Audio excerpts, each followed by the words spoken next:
focus on important and significant developments affecting the lives of Filipinos, not only in the Philippines, but also those living and working around the world. Join us in Front and Center. Front and Center. Here on Radyo Pilipinas World Service. Good day, welcome to Front and Center, where we focus on developments in the Philippines, legislation that provides policies and directions that strives to promote a better economy for the country, issues that concern the welfare and well-being of every Filipino. All of these and more will be Front and Center. You can watch this program live on our Facebook page, that's Radyo Pilipinas World Service. You can also hear us live on our audio streaming at Evox PBS receiver app. So join us for another edition of Front and Center with your host, Jerome Toledo. Front and Center. Front and Center. Here on Radyo Pilipinas World Service. The Armed Forces of the Philippines, or AFP Chief of Staff General Romeo Bronner Jr. has assured that no coup d'etat will occur under his administration.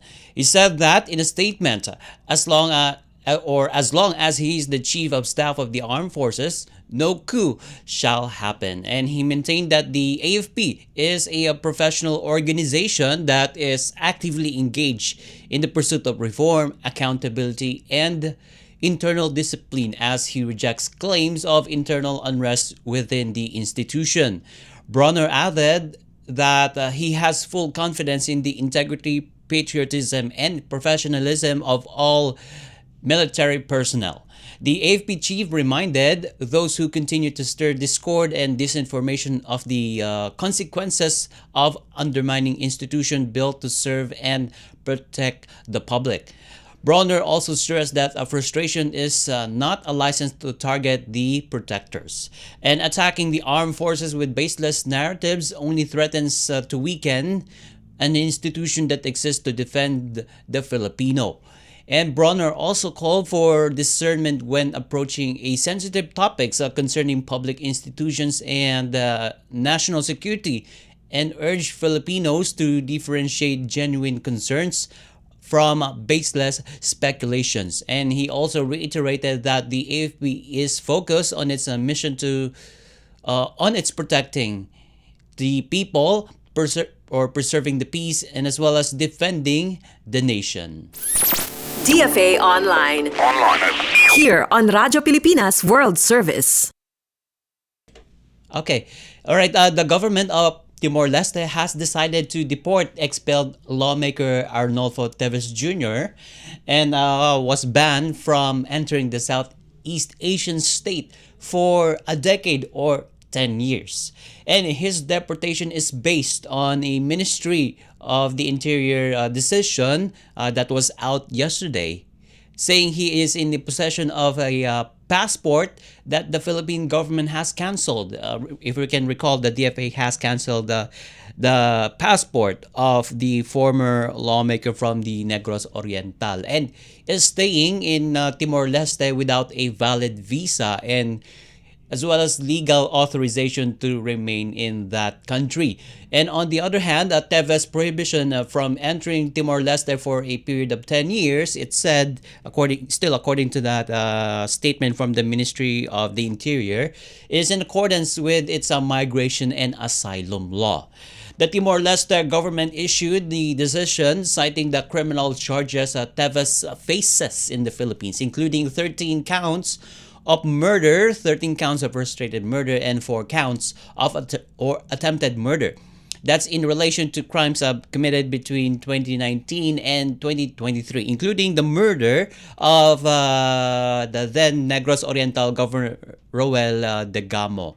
And in the statement, the Timor-Leste government said it considers Teves' presence in the country as a threat to national security and interests. And Teves' criminal case, as the Timor-Leste government statement said, represents a serious and unacceptable situation. So the Teves' extended stay in that country for over 2 years poses a disruptive factor in its bilateral relations with the Philippines and establishes a serious precedent with potential implications for internal security. So if you can recall, Timor-Leste is vying for a membership at the ASEAN, or the Association of Southeast Asian Nations. So they added that perceptions of Timor-Leste as a refuge for individuals fleeing international justice undermines the integrity of its borders and its shared efforts to combat transnational crime. So that arrest of the said lawmaker from Negros Oriental will help the Timor-Leste to advance its membership in the ASEAN. Anyway, the imminent full accession of Timor-Leste to ASEAN, scheduled for October this year, further reinforces the responsibility of the Timorese state to actively collaborate with its regional partners in upholding justice, legality, and stability in the region. And Timor-Leste said its decision to deport Teves takes effect immediately. So the DOJ is, as well as the Philippine government through its DOJ, is ready to take in Teves once he returns to the country. Front and center. Front and center. Here on Radyo Pilipinas World Service. And having said that, the Philippine government through its Department of Justice is prepared to bring home former Negros Oriental lawmaker Arnolfo Arnie Teves Jr. to face the charges following reports of his arrest by Timor-Leste immigration officials on Tuesday. So according to reports, Teves was taken by immigration police from his residence in Dili, that's the capital of Timor-Leste, Tuesday evening, and has since been detained in the compound of the Ministry of the Interior. So the Justice Department said the Philippine government has not been furnished with any legal or official documents on the matter. Meanwhile, the widow of slain Negros Oriental Governor Roel Degamo, that's Janice Degamo, welcomed Teves' arrest and considered it as a significant step towards getting justice that's in relation to the killing of her husband, which is former Governor Roel Degamo. And Philippine National Police Chief General Romel Francisco Marbil said the PNP is ready to assist the DOJ and secure Teves once he is sent back to the country. And he clarified, however, that the PNP has yet to receive the copy of any formal request for assistance from the Justice Department. And as of now, he said there is still no directive on whether Teves will be placed under PNP's custody. So, according to some information, the former lawmaker Arnie Teves Jr. will be returning in this country within this week. So we'll have to check that if Teves will return this week and if he will be escorted by our police force. Front and center. Front and center. Here on Radyo Pilipinas World Service. And before we continue with our discussions in the program, Front and Center will be right back after these messages. This is a public service announcement. Isang paalala mula sa National Telecommunications Commission, National Capital Region o NTC-NCR. Ang kanilang Oplan Contra Text Scams. Oplan Contra Text Scams. Binabalaan ng publiko na sakaling kayo ay makatanggap ng kakaibang text messages sa mga di kilalang numero o di kaya ay mga text messages na may kahina-hinalang mga link. Huwag pansinin, huwag pindutin, huwag i-click ang link. Huwag i-click ang link. Ipagbigay alam agad sa NTC website ntc.gov.ph o kaya'y sumulat sa kanilang email na contratextcam@gmail.com. Sa mga panahong ito, huwag padaya, maging wais na madla. Makibahagi sa Oplan Contra Text Scam. This is a public service announcement. Public service announcement from PBS, Presidential Broadcast Service, and Radyo Pilipinas.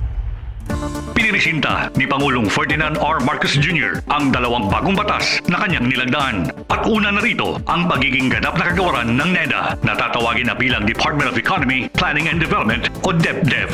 Sa ilalim ng DepDev, mas madali na rin matutukoy kung aling proyekto ang dapat palawakin, alin ang kailangan ayusin, at alin naman ang dapat nang itigil para mas maging kapaki-pakinabang para sa mga Pilipino. Kaya naman, may iwasan na natin ang nasasayang na pondo, panahon at pagkakataon sa paglilingkod. Para mas palakasin pa ang paghahanda laban sa mga sakuna ay inilahad naman ng Pangulo ang PHIVOLCS Modernization Act. Sa ilalim ng PhilVox Modernization Act, mas mapapabilis ang paghahatid ng sapat at napapanahong impormasyon na makakatulong sa ating pagharap sa kalamidad. Sa ilalim ng PhilVox Modernization Act, tataasan natin ang taunang pondo ng ahensya sa loob ng 5 taon upang makabili sila ng mas modernong kagamitan at makakapagpagawa ng mas makabagong pasilidad. Para sa iba pang mga balita at impormasyon, manatiling nakatuto. Tapat sa pag-uulat. Radyo Pilipinas, Radyo Publiko, 738. This is a public service announcement. Fog. Ito ay isang uri ng air pollution na galing sa pulkan. Ito ay nagtataglay ng sulfur dioxide na kapag nalanghap ay maaaring magdulot ng pag-ubo, hirap sa paghinga, pangangati ng lalamunan, paninikip ng dibdib at iritasyon sa mata. Mapanganib ito para sa mga taong may hika, sakit sa baga, sakit sa puso, matatanda, buntis at mga bata. Anong mga dapat gawin kapag may fog? Iwasan ang outdoor activities. Kung kinakailangan lumabas ng bahay, magsuot ng N95 face mask. Kung may iritasyon sa mata, dahan-dahang banlawan ang mata gamit ang malinis na tubig. Dalasan ang pag-inom ng tubig kung sakaling makaranas ng paninikip ng dibdib o hirap sa paghinga. At kung patuloy na mahirapan sa paghinga, dalhin ang pasyente sa pagamutan. Maging alerto at ingatan ang sarili mula sa panganib na hatid ng fog. This is a public service announcement. From PBS, Presidential Broadcast Service and Radyo Pilipinas.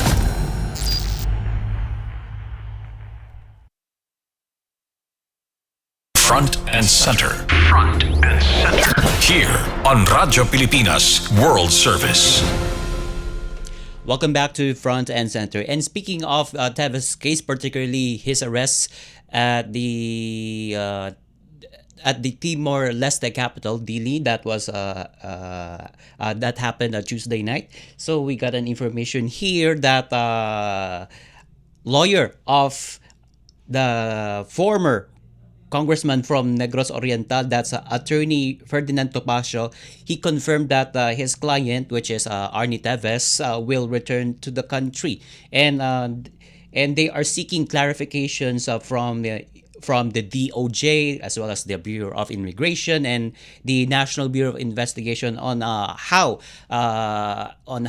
it will take place since the camp of Teves through its legal counsel, attorney Ferdinand Topacio, said that the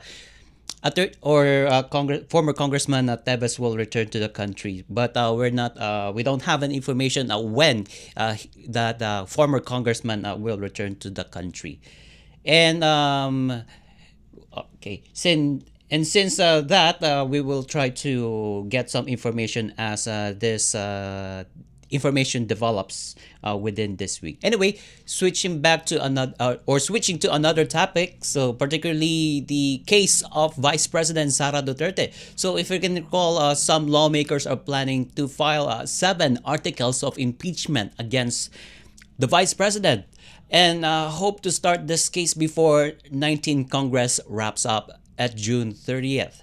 However, some legal minds, analysts, and even a former senator warns against pushing this trial.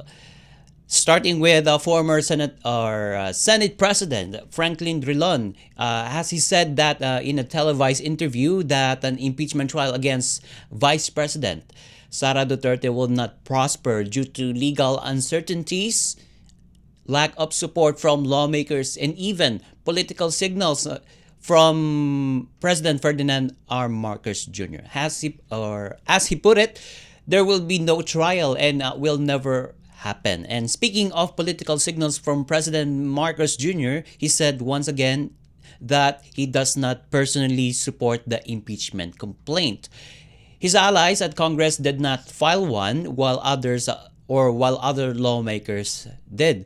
So let's listen to the statement of President Marcos Jr. during the Kapiyansa media in Malaysia on Tuesday night. Let's listen in. I didn't want impeachment. Lahat ng kakampi ko sa Kongreso hindi nag-file ng impeachment complaint. Yung mga nag-file ng impeachment complaint, hindi mo masasabing kaya kong utusan o pagsabihan na ito yung gagawin mo. So, why do I have to keep explaining? That was President Ferdinand R. Marcos Jr. So that's one of the first statements that he said against the impeachment of Vice President Sara Duterte. Also last year, President Marcos Jr. has said or opposes the impeachment of the vice president, and as well as in way back in 2023, where the split between the Duterte and Marcos has been confirmed. So, by the way, last week, political analyst Professor Froilan Calilong has shared about this matter regarding this impeachment trial drama. Let's watch this. I think in order for us to be able to have a peaceful trial, I think we need to abide by the rules, by the technicalities, by the simple upholding of what is supposed to be done in the first place on a legal standpoint. And one of which I think, and this raises a great deal of concern, will be the Senate Rule number 44, impeachments rule, with regards to how the Senate will treat this impeachment complaint that was handed over to them by the 19th Congress, when in fact we have a new Congress that will be coming in this year. Yes. So, because if that will be the case, the idea is that all of those pending considerations or motions or agenda that was handed over to them by the 19th Congress is supposed to be taken already as something that is no longer applicable to the incoming new Congress, or to the Okay. incoming 20th Congress and the new Senate that is supposed to be trying this impeachment. So what I mean is that the technical considerations should be dealt with first, based of course on the rules of impeachment as it is being observed in the Senate. Yeah. Now, if the Senate will argue that they cannot finish this impeachment trial by June 30, because if they are set to begin this impeachment trial when they Yes. go on session on June 2, and they only will have until June 30 to render a decision, so as not to render this impeachment complaint as something that is already futile. Because, like I said, this was handed over to them by the 19th Congress. Because if this will be carried over to the new Congress, then I think they need to refile a new impeachment complaint. Yes. Which, again, the Constitution will never allow, because we know for a fact that you could only file an impeachment complaint, a verified one, once a year. And since they Right. have filed this last February, they cannot refile another one right now, just so that the new incoming 20th Congress will be able to try it. So again, there are some technical issues that Okay. needs to be settled here. And in order for us to be to say that the impeachment will go on a rather peaceful course, okay? Because we cannot say that the impeachment will be peaceful or it will be violent if it is not within the bounds of the law, because after all, it is a legal process by which we're trying to remove an impeachable officer, and so we need to be bound by laws here. That was Professor Froilan Calilong. So he mentioned that this impeachment proceeding must be filed once a year. And the 19th Congress, is about to wrap up this June 30th. So he clearly stated that the impeachment will not prosper due to technicalities and as well as lack of time.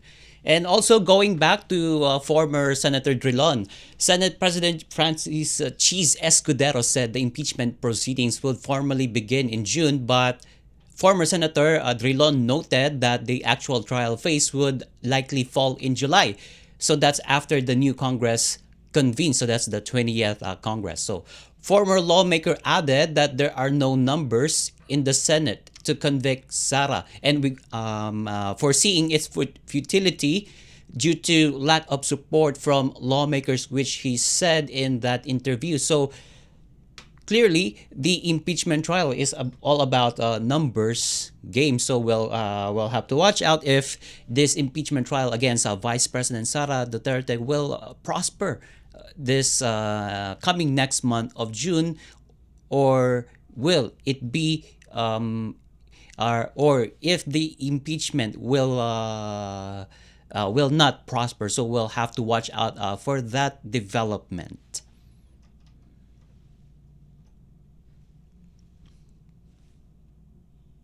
Front and center. Front and center. Here on Radyo Pilipinas World Service.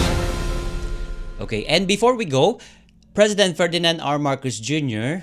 In a dialogue with farmers yesterday, wanted the National Food Authority to return to its original mandate of stabilizing rice prices by buying palay during harvest, maintaining buffer stocks, and selling rice during lean months to reduce imports.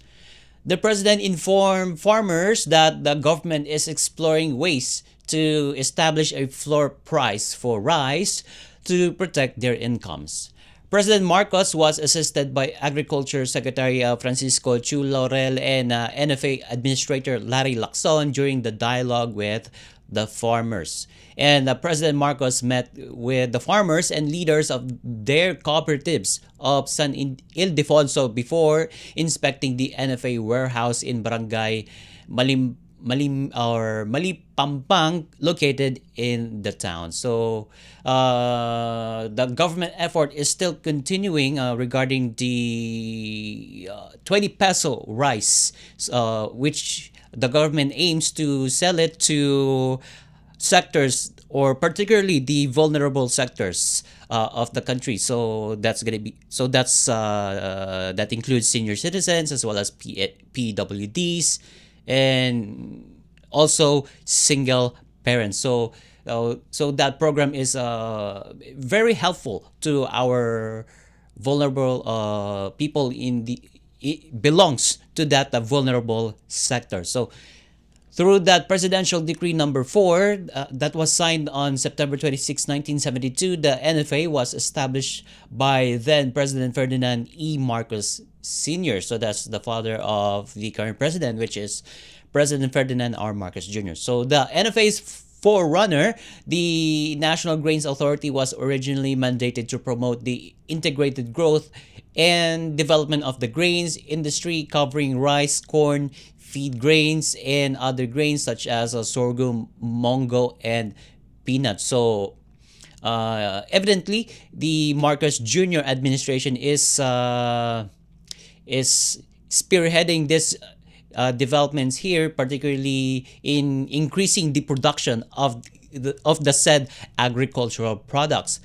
And through various administrations, the NFA has changed its mission and mandates, and ultimately being relegated to importing rice, which President Marcos lamented. So yeah, as we know, the NFA has been relegated to just importing rice, and that's one of the effects of the rice tariffication law. So President Marcos Jr. wanted to change the mandate of NFA by reverting to its original mission and as well as mandate, and that is to increase rice production as well as increasing production in corn, feed grains, and other grains such as Mongo, and peanuts. And on February 14, 2019, the Republic Act number 11203, which is the rice tarification law, which I mentioned earlier, was approved. And RA 11203, the said law transformed the NFA from a trading and regulatory agency to just a buffer stocking agency. Front and center. Front and center. Here on Radyo Pilipinas World Service. And with that, we conclude this edition of Front and Center here on Radyo Pilipinas World Service. Together with our production team and technical personnel, this is your host, Jerome Toledo. Until next time, mabuhay, love the Philippines. You have just heard and watched Front and Center. Front and Center. Join us again for another edition here on Radyo Pilipinas World Service. Front and Center.